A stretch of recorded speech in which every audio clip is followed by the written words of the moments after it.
ஜாதகம்லாம் பார்த்து ஒரு பிள்ளைய வாட்ஸ்அப்ல உனக்கு அனுப்பியிருக்கேன் பாரு, அந்த பிள்ளை போட்டோ பாரு. அப்படியா? பாரு நல்லா இருக்கான்னு பாரு. இந்தா பாக்குறேன். நல்லா இருக்கு. அப்பா நல்லா இருக்கா?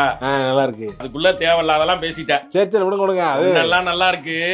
ஆனா பொண்ணுக்கு மூல நட்சத்திரமா, பொண்ணை நீ கல்யாணம் பண்ணினா நான் செத்துருவேன்ட்டாங்க. அதனால அந்த பொண்ணு வேணாம். எதுக்கு அப்புறம் போட்டோ காமிச்சீங்க? இல்ல என்ன ஜாதகம் பாதிக்கா? அது சொல்லணும்ல. மூல நட்சத்திரம் ஏன் காமிக்கிறா? இல்லடா என்ன பைத்தியம் பிடிச்ச வைக்காத யாரு? உனக்கு காமிச்சாதான் நான் உனக்கா பொண்ணு பாக்குறேன்னு தெரியும். அதனாலதான் ஒரு போட்டோ அனுப்புறது. இப்போ வந்து மூல நட்சத்திரம்னா யாருக்கு பாதிப்பாகும்? தம்பி எனக்கு ஆகுமா? இல்லடா எனக்கு தாண்டா ஆகும். ஏதாவது பரவாயில்ல ஆயிட்டு போகுது போ. இது அந்த பொண்ணு எனக்கு பிடிச்சிருக்கு. ஓகே பண்ணுங்க. பொண்ணு பேசுற என்ன பண்ண போற நீ? இருந்துட்டு எனக்கு கல்யாணம் பண்ணாம நீ என்ன இது பண்றீங்க? நீ எனக்கு அந்த பொண்ணு வேணும். நீ எதுக்கு போட்டோ காமிச்சப்ப? எனக்கு அந்த பொண்ணு தான் கட்டுவேன் நானு. வெத்த அப்படியே சாக சொல்றியா? அதுக்காக முடியாது. அப்ப நீயே போய் கல்யாணம் பண்ணிக்கலாம். உன் ஃப்ரெண்ட்ஸ் வச்சு கல்யாணம் பண்ணிக்கலாம். இல்ல வைடாரி போல. சரி வைங்க. வேற ஏதாவது பொண்ணு பாருங்க. வேற பொண்ணை பாக்குறேன். வையே வை போறோம். இன்னொரு பொண்ணு இருக்கு. அந்த போட்டோ பாரு. போட்டோ பாக்க ஜாதகத்தெல்லாம் பாத்துட்டு சும்மா பாரு. நல்லா இருக்கா? எப்பா இது நல்லா இருக்கு. சூப்பரா இருக்குது.